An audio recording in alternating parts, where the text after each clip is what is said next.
जय हिंद। आज हम लोग क्लास 10 का लेसन 6 देखेंगे जो कि आपके ज्योमेट्री से संबंधित है। इसका बेसिक कॉन्सेप्ट मैं आपको दे चुका हूं, जिसमें मैंने आपको बताया था समरूप के बारे में और सर्वांगसम के बारे में कि समरूप क्या होता है और सर्वांगसम क्या होता है। यदि आप इस वीडियो को नहीं देखे हैं तो आप डिस्क्रिप्शन बॉक्स में जाकर के पहले उस वीडियो को देखिए, फिर इसको देखिए। आपको पूरी तरह से ये वीडियो समझ में आने वाली है। केवल इतना कर लेने से आपके जो ट्रायंगल के ऑब्जेक्टिव क्वेश्चन होते हैं उसको आप आसानी से बना सकते हो। क्योंकि हम लोग ज्योमेट्री पढ़ रहे हैं और ज्योमेट्री के नाम सुनते ही बच्चे थोड़े से कांप जाते हैं कि बाबा ज्योमेट्री पढ़ना है, क्योंकि बचपन से ही हमारे दिमाग में ये बातें भर दी जाती है कि ज्योमेट्री हार्ड होता है, काफ़ी मतलब प्रेशर देता है, टेंशन होता है। नहीं होता है, रटना पड़ता है। बट अगर आप 9th क्लास अच्छे से पढ़े हैं तो यकीन मानिए कि आपको बहुत कम परेशानी उठानी पड़ेगी और 2-4 बार आप प्रैक्टिस कर लोगे तो आप अच्छे से इसको सॉल्व कर सकते हो। तो चलिए आज हम लोग 6.1 देखते हैं पहले, जिसमें हमको 6.1 में करना क्या है कि क्वेश्चन नंबर फर्स्ट में है कि रिक्त स्थानों को भरे। कोष्टक में दिए गए शब्दों को चयन करना है। बड़े ही आराम तरीके से हम लोग पढ़ेंगे। वीडियो लंबी हो कोई दिक्कत नहीं, क्योंकि हमको पढ़ना है इसलिए तो देख रहे हैं ना, इसलिए चिंता नहीं करना है। और मैं भी नहीं पढ़ाऊंगा, आराम से पढ़ाऊंगा आप लोगों को, ताकि आपको हर चीज़ समझ में आए, बारीकी से समझ में। समझना जरूरी है, हमारे लिए वो मायने रखता है। तो कोष्टक में दिए गए शब्दों को, सही शब्दों को आपको चुनना है और चुन करके जो रिक्त स्थान यहाँ पे मैंने दिया हुआ है उसमें आपको फिल करना है, भरना है शब्दों को।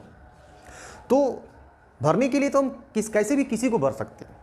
कितने बच्चे तो क्या करते हैं कि दोनों उंगली को मुंह में लगाएंगे, दांत से काटेंगे, बोलेंगे ये वाला ये है, ये वाला ये है। अगर ये कटा, ज़्यादा दांत गड़ गया तो ये सही है, नहीं गड़ा तो ये सही है। वो अनुमान वाला छोड़ दीजिए, क्योंकि कब तक चलेगी इस तरह से।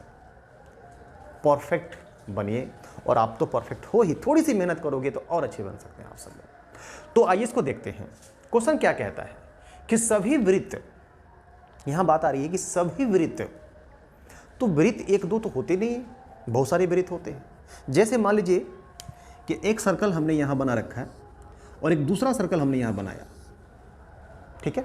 एक तीसरा बनाते हैं मीडियम का, ना छोटा ही ना बड़ा इसे, और एक और सर्कल बना देते हैं सबसे बड़ा। 4 सर्कल हमने बनाए। क्या कहता है कि सभी वृत्त, जितने भी सर्कल होते हैं, डैश डैश होते हैं। क्या होते हैं? सभी वृत्त क्या होते हैं? और कोष्टक में दिया गया है आपका सर्वांगसम होते हैं या समरूप, ये आपको भरना है। सर्वांगसम भरेंगे या समरूप। तो सर्वांगसम क्या है मैं आपको बता चुका हूं। सर्वांगसम, सभी अंग जिसके हो समान, सर्वांगसम। और समरूप, जिसका रूप एक समान हो। रूप एक समान हो, बस रूप एक समान हो, माप समान नहीं हो। आप उसको जाकर देखिए, डीपली आपको समझ में आ जाएगा बिल्कुल अच्छे तरीके से, ठीक है। तो सभी वृत्त डैश होते हैं। क्या होते हैं? तो सभी वृत्त हमारे क्या होते हैं? समरूप होते हैं। ये आपको यहां भरना है, समरूप होते हैं। क्यों सर्वांगसम क्यों नहीं? क्योंकि सर्वांगसम का मतलब क्या होता है? सभी वृत्त की यहां बात की गई है। अगर आपसे यह कहा गया होता कि दो समान त्रिज्या के वृत्त, दो समान त्रिज्या का अगर वृत्त की बात करते हैं, जैसे एक वृत्त 4 सेंटीमीटर की हो गई और दूसरी वृत्त भी आपकी 4 सेंटीमीटर की ही है, तो वो दोनों वृत्त एक दूसरे के ऊपर रखने पर एक दूसरे को कवर कर लेगा, ढक लेगा। तो जाहिर है कि एक दूसरे को जब ढक देगा तो सभी बराबर हो गया ना, तो हो गया सर्वांगसम। सभी बराबर, सर्वांगसम, सभी अंग समान हो गया। लेकिन यहां बात है कि सभी वृत्त, यहां तो ये नहीं ना कहा गया है कि हाँ मतलब दो ऐसे वृत्त या फिर ऐसे वृत्त जिसकी त्रिज्याएं समान हो। आई होप कि आपको समझ में आ रहा होगा, बिल्कुल अच्छे से समझ में आ रहा होगा। तो यहां पर इसीलिए सर्वांगसम नहीं होगा। इसका आंसर क्या होगा? हमारा समरूप होगा। कोई दिक्कत नहीं। आइए बढ़ते हैं क्वेश्चन नंबर 2 की तरफ। क्वेश्चन नंबर 2 में क्या कहता है कि सभी वर्ग, सभी वर्ग, इसको पहले थोड़ा साफ कर लेते हैं। बात हो रही है सभी वर्ग की, जितने भी वर्ग हैं। तो वर्ग की कमी थोड़ी है, स्क्वायर की कमी थोड़ी है, बहुत सारे स्क्वायर है। भुजाएं आप लेते चलिए, जितना भुजा लेना है लेते चलिए, वर्ग आपके बढ़ते चलेंगे। जैसे एक स्क्वायर में ये लेता हूं, ठीक है, थोड़ी सी दूसरा स्क्वायर में इसको कर देता हूं, ठीक है। एक तीसरा बनाता हूं, चौथा भी बना देता हूं, एक बड़ा सा स्क्वायर। यहां क्या बोला? सभी वर्ग डैश होते हैं। अब आप ही बताइए, सभी वर्ग क्या होते हैं? समरूप होते हैं ना। तो क्या लगाएंगे इसमें भी? समरूप, सिमिलर, नॉट ए कॉन्ग्रेंट, ठीक है ना। समरूप होते हैं सर्वांग सम में सभी वर्ग। अब इसकी सर्वांग सम कब होता? ठीक है, सर्वांग सम कब होता?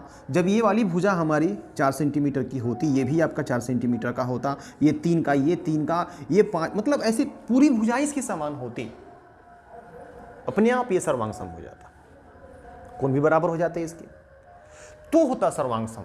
लेकिन ऐसे क्या होगा? सभी वर्ग, जितने भी वर्ग होते हैं सभी के सभी सिमिलर होते हैं, समरूप होते हैं, कोई दिक्कत नहीं। अब बात करते हैं क्वेश्चन नंबर 3 की। ध्यान देंगे, अच्छे तरीके से समझेंगे आप लोग, कोई दिक्कत आपको ऑब्जेक्टिव में नहीं होगी। और जब भी आप एग्जाम दें तो आप प्लीज हबड़ाएं नहीं, एग्जाम बहुत ही नजदीक है आप लोगों की, बहुत नजदीक है, तो चिंता करने की बात तो बिल्कुल नहीं है। हबड़ाना तो आपको एग्जाम में बिल्कुल ही नहीं है, आराम से क्वेश्चन को देखना है और फाइट करना है, बड़ा अच्छे तरीके से करना है। और ऐसी तैयारी करके आप जाओ कि क्वेश्चन आपको देखे तो घबरा जाए कि बैठा हुआ है बनाने वाला और बना देगा हमको, इससे चिंता नहीं, ठीक है। तो क्वेश्चन 3 क्या कहता है कि सभी डैश डैश त्रिभुज, सभी डैश डैश त्रिभुज समरूप होते हैं। मतलब यहां ऑप्शन में दे रखा है हमको समबाहु त्रिभुज, और दूसरा है समद्विबाहु त्रिभुज, और दूसरा है समबाहु त्रिभुज। पहले समझ लेते हैं कि समद्विबाहु त्रिभुज क्या होता है और समबाहु त्रिभुज क्या होता है, फिर बनाने में ज्यादा अच्छा होगा। समद्विबाहु त्रिभुज एक ऐसा त्रिभुज, ठीक है, एक ऐसा त्रिभुज जिसकी दो भुजाएं आपस में समान हो। दो भुजाएं, भुजाएं मतलब बाहां उसका हाथ। जैसे एग्जांपल लेते हैं, ये त्रिभुज हो गया, ठीक है। अगर ये वाली त्रिभुज की ये वाली भुजा अगर 3 सेंटीमीटर की है और ये भी आपकी 3 सेंटीमीटर की है, और ये चाहे कितना भी हो, उससे कोई मतलब नहीं है, तो ये आपकी त्रिभुज जो है ये आपकी क्या समद्विबाहु त्रिभुज हो जाएंगे। सम मने बराबर, द्वि मने दो, और बाहु मने भुजा। जिसकी दो भुजाएं आपस में समान होती हैं उसे समद्विबाहु त्रिभुज कहते हैं। कैसा त्रिभुज? आप इसको बहुभुज भी कह सकते हो, पॉलीगॉन्स, ठीक है। तो समद्विबाहु त्रिभुज, और एक चीज और जान लीजिए कि समद्विबाहु त्रिभुज के जो सम्मुख कोण होते हैं, सामने का कोण, वो आपस में समान होते हैं। अर्थात यहां का कोण और यहां का कोण आपस में बराबर होते हैं, ठीक है, कोई दिक्कत नहीं। किस में? समद्विबाहु त्रिभुज में। अब बात कर लेते हैं आपको समबाहु त्रिभुज की। समबाहु इक्विलेटरल ट्रायंगल, जिसकी सभी भुजाएं आपस में समान, तो 3 तो भुजाएं होती है भाई, त्रिभुज की बात हो रही है। त्रिभुज, तीरी मतलब 3, भुज माने भुजा, एक ऐसी ज्यामितीय आकृति जिसमें 3 भुजाएं होती हैं। तो समबाहु की, सम मने बराबर, बाहु मने भुजा, जिसकी सभी भुजाएं आपस में बराबर हो, उसको कहते हैं समबाहु। फॉर एग्जाम्पल ये 3 सेंटीमीटर है, ये भी 3 सेंटीमीटर, इसको भी अगर हम 3 सेंटीमीटर कर देते हैं तो ये सभी भुजाएं इसकी बराबर हो गई।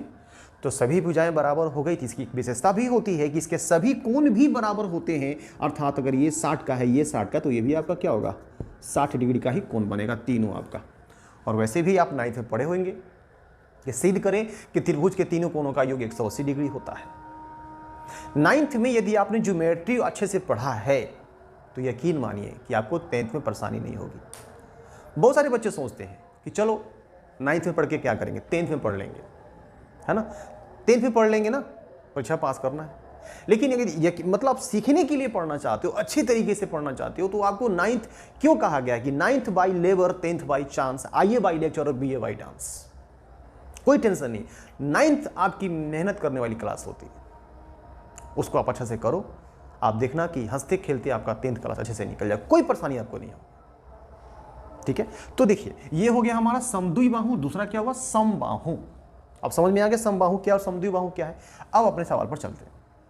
सवाल क्या कहता है कि सभी डैश डैश त्रिभुज, सभी डैश डैश त्रिभुज, कौन से त्रिभुज भरना है? समद्विबाहु की समबाहु, समरूप होते हैं। तो आप सुनते कि सर समद्विबाहु सब हो जाएगा समरूप, समद्विबाहु समरूप हो जाएगा। तो समरूप का कंडीशन क्या है, शर्त क्या? हमने बताया आपको कि जिसके प्रत्येक कोण आपस में बराबर हो, उसके संगत कोण, करस्पॉन्डिंग एंगल जो होते हैं उसके संगत कोण समान होना चाहिए, और भुजाएं समानुपाती होनी चाहिए, तभी तो त्रिभुज समरूप होगा। तो ये गुण समद्विबाहु में नहीं पाया जाता है इसके साथ में समरूप होने के लिए। तो इसके लिए क्या बेटर है, समबाहु त्रिभुज। इसके समबाहु, चूंकि आप एक त्रिभुज ये लिया जो कि समबाहु है, एक दूसरा हम समबाहु त्रिभुज ले लेते हैं और इसकी माप हम 5 सेंटीमीटर, ये भी 5 सेंटीमीटर, ये भी 5 सेंटीमीटर। चूंकि इसके भी प्रत्येक कोण आपस में क्या है, समान है, और इसके भी प्रत्येक कोण आपस में क्या है, समान है। तो समान हो गया ना, इसका कोई दिक्कत नहीं है। ये तो भुजाएं समानुपाती होनी चाहिए, भुजाएं भी समानुपाती होनी चाहिए। ये 3 है तो इसको आप 6 कर दीजिए, ये 3 इसको भी 6 कर दीजिए, ये भी 6 कर दीजिए। तो क्या हो जाएगा, 3/6, तो 3 दूना 6, 1/1/2 आ गया, सबका आ जाएगा। भुजाएं भी समानुपाती हो गई और इसके कोण भी आपस में समान हो गए। ये कोण इसके बराबर, ये कोण इसके बराबर, ये कोण इसके बराबर। तो ये होते हैं आपके क्या, समबाहु त्रिभुज और समरूप होने के कंडीशन। तो ये समबाहु में होगा, समद्विबाहु में नहीं होता है। इसीलिए इसका सही आंसर हम समबाहु के साथ जाएंगे, कोई दिक्कत नहीं। अब बढ़ते हैं आगे। क्वेश्चन नंबर 4 में क्या कहता है ये देख लेते हैं। क्वेश्चन नंबर 4 में कहता है कि भुजाओं की समान संख्या, भुजाओं की संख्या समान होनी चाहिए, बराबर बराबर इक्वल होनी चाहिए। ऐसा नहीं कि किसी में 2, किसी में 3, किसी में 4, ऐसा नहीं। भुजाओं की समान संख्या, भुजाओं की समान संख्या वाले दो बहुभुज। अब बहुभुज क्या है, एक ऐसी ज्यामितीय आकृति जिसमें 3 या 3 से अधिक भुजाएं होती हैं, 3 या 3 से अधिक भुजाएं, उसको कहते हैं बहुभुज। तो हमारा त्रिभुज भी तो बहुभुज में आ गया ना, क्योंकि इसमें भी 3 भुजाएं ना, 3 या 3 से अधिक भुजाओं वाली आकृति को बहुभुज कहते हैं। डेट्स ऑल, ठीक है। तो सर आयत भी हो सकता है, एकदम होगा। वर्ग भी हो सकता है, व्हाई नॉट।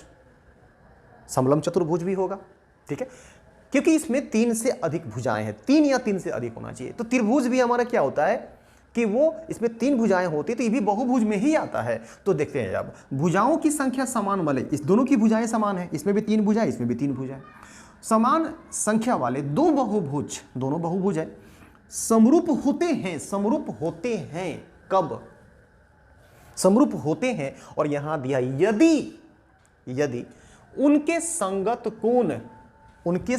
कोण डैश डैश हो। क्या हो भाई, समान हो, बराबर हो। अभी तो बताए ना कि दो त्रिभुज समरूप तभी होते हैं जब उनके संगत कोण बराबर होते हैं।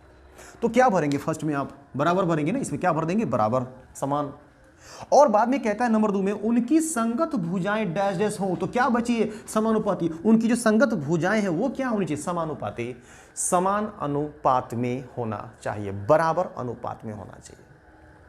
ऐसा नहीं है कि हम लोग जब बचपन में थे तो क्वेश्चन जब मिलता था भरने वाला, तो हम लोग ये सोचते थे कि भैया आगे जो है यहाँ खाली है तो इसका आगे वाला आंसर इसमें भर देते हैं, और पीछे वाला खाली थे, पीछे वाला इसको भर देते हैं। ऐसा नहीं करना है आपको, वो बचपन की बातें हैं। बचपन में हम क्या क्या करते हैं कोई दिक्कत नहीं, लेकिन बड़े होने पर जिम्मेवारी बड़ी होती है ना, तो सोच के काम करना पड़ता है। तो इसको अच्छे समझेंगे, कोई दिक्कत नहीं इसको समझने में। अब लेते हैं अपना क्वेश्चन नंबर 2, देखिए ध्यान से।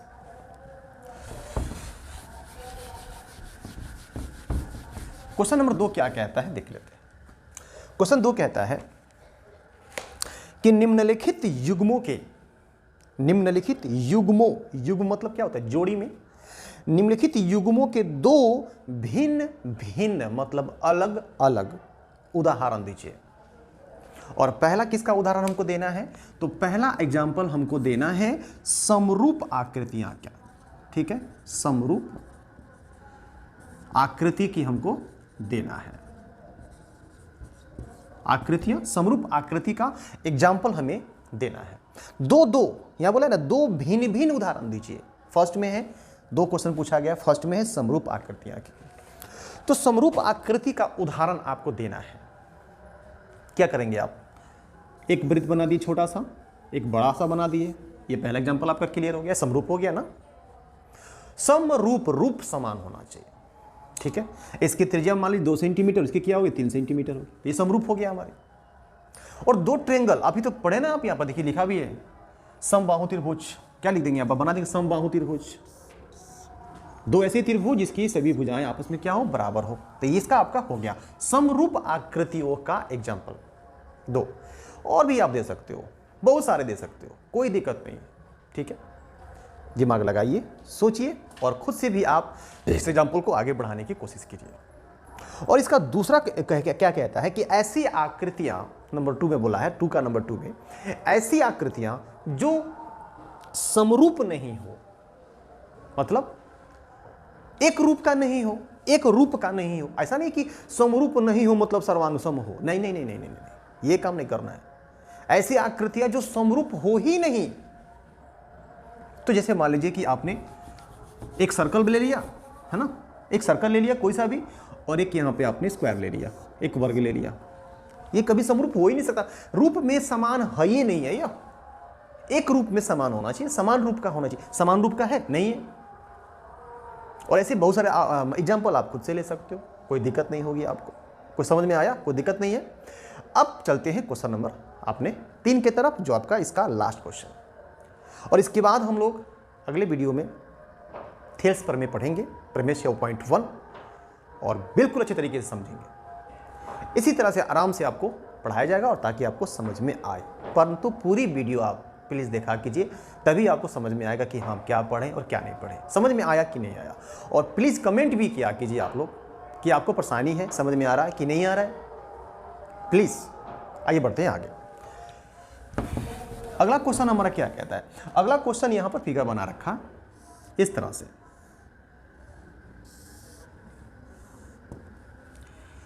यहां पर आपका है 1.5 सेंटीमीटर, 1.5 सेंटीमीटर, 1.5 सेंटीमीटर और 1.5 सेंटीमीटर सभी है।